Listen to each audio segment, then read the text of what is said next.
Welcome to How to Write a Resume, brought to you by Career and Professional Development at St. Edward's University. In this webinar, we will provide you an overview on how to write your first resume. The Career and Professional Development Office has several resume writing guides and examples on their website that you can use as a reference.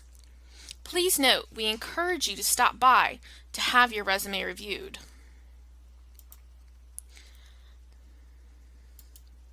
To create an outstanding resume, it's important to understand the purpose of your resume, develop content targeting the job or internship you're seeking, and create a format or style that is visually appealing.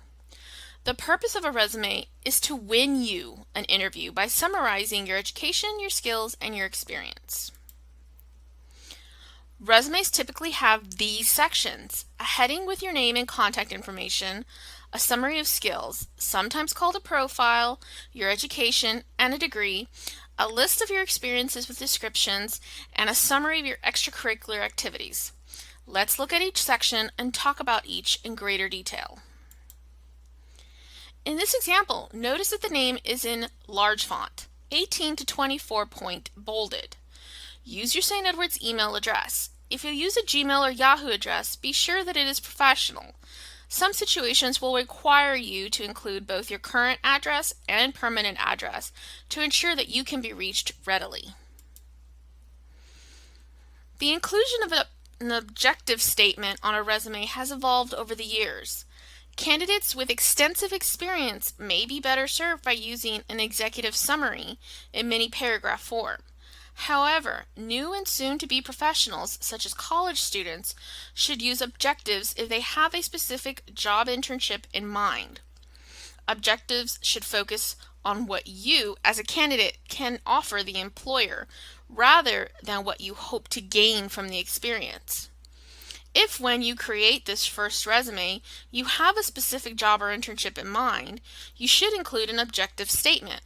If this is not the case, you may omit the objective statement on this resume. A strong objective statement is very clear about your career goal. It's specific, it's meaningful, and it demonstrates the value you bring to the company. A bad objective statement is too general, lacks focus, sometimes includes flowery language just to impress, and doesn't consider the employer's needs. The next section is a summary of your skills. Whereas the objective statement defines your career objective and briefly describes how you add value to the company, the skills profile section provides more detail about your skills relevant to a particular job or internship. This slide shows more example of hard skills. Be sure that your skills listed are quantifiable. Placing this section near the top of your resume is a way to draw immediate attention to what you have to offer. For this resume, rather than creating a separate section for honors, we've included the student's academic honors in the education section and titled it Education and Honors. If you have no honors to list, just call the section Education. Study abroad experiences are sometimes included in the education section. Keep all dates against the far right margin. Don't bold the dates. In this section, you will name your major. If you're undecided about a major, list a major that you are considering. It can be changed when you make your final decision. If you don't know your degree, such as Bachelor of Arts, check the St. Edward's University Undergraduate Bulletin to find the degree awarded to your major. GPA is optional, but if you have a 3.5 GPA or higher, it is usually best to include it. If you have a minor, you create a line below your degree or add it to the same line after the degree. Regarding the dates in this section, span of time does not matter. Just state your expected graduation date. The experience section can include full-time, part-time, seasonal jobs, on-campus employment, internships, or student teaching. List entries in reverse chronological order. At a minimum, include in this section the name of the employer or organization, your job title or role, the state and city, and the dates of employment. When listing dates, use month and year or semester and year. The bullet points you list under each experience are very important. Don't use phrases like responsibilities or duties include. Instead, use strong action verb phrases describing quantifiable accomplishments. An action verb list is provided at the end of this presentation on the resources slide. Typically, the entry sections have 3 to 4 bullet statements. You may choose to add more, but try to be concise. On this slide, we've provided more examples of experiences and descriptions.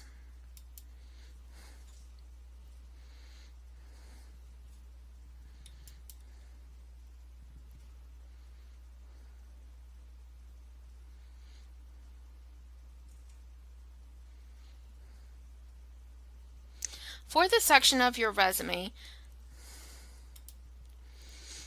keep the entries to one line, each with no description. In this section list your volunteer service, clubs and organizations, community and campus leadership activities. All entries in this section should be listed in reverse chronological order. Start with activities at St. Edward's, then go back to summer before St. Edward's, and then to high school senior year, and if necessary, high school junior year. Include some of your proudest leadership or service moments and achievements. You don't need to list the number of hours for your service activities, but indicate if it was a one-time activity or ongoing weekly, monthly, etc. List dates as month, year to month, year, or semester in year. Some dates will span time and others will be a one-time event.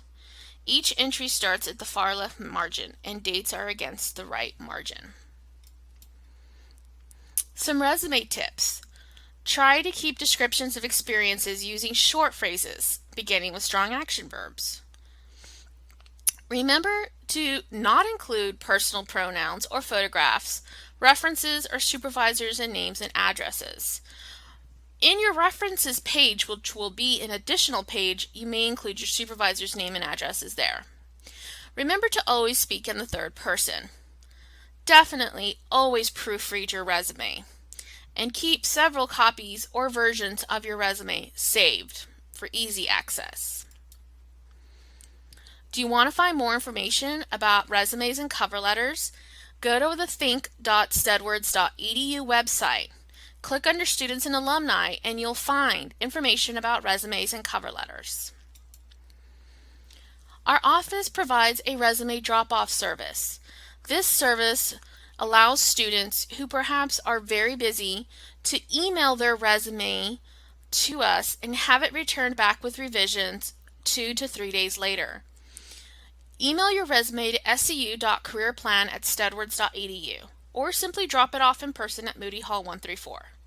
If you'd like to schedule an appointment with one of our career counselors, please feel free to call the front desk at 512-448-8530. We ask that you do have a copy of your resume that you've worked on prior to the appointment. Please stop by the office to make an appointment in Moody Hall 134 or simply email us at scu.careerplan@stedwards.edu. Someone will be with you shortly. This concludes our webinar on how to write a resume, presented to you by Career and Professional Development at St. Edward's University.